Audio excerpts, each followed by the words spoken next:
خواجہ حسن بصری رحمۃ اللہ علیہ نے بصرہ میں ایک غلام خریدا، اور وہ غلام بھی ولی اللہ صاحب نسبت اور تہجد گزار تھا۔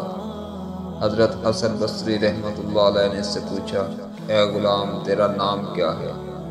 اس نے کہا کہ حضور، غلاموں کا کوئی نام نہیں ہوتا، مالک جس نام سے چاہے پکارے۔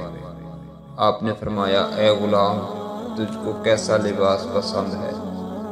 اس نے کہا، حضور، غلاموں کا کوئی لباس نہیں ہوتا، جو مالک پہنا دے وہی اس کا لباس ہوتا ہے۔ پھر انہوں نے پوچھا، اے غلام، تو کیا کھانا پسند کرتا ہے؟ غلام نے کہا، اے حضور، غلاموں کا کوئی کھانا نہیں ہوتا، جو مالک کھلا دے وہی اس کا کھانا ہوتا ہے۔ خواجہ حسن بصری چیخ مار کر بے ہوش ہو گئے۔ جب ہوش میں آئے تو فرمایا، اے غلام، میں تجھ کو آزاد کرتا ہوں۔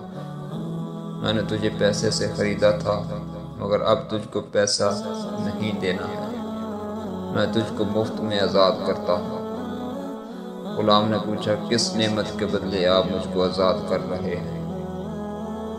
آپ نے فرمایا، تم نے ہم کو اللہ کی بندگی سکھا دی۔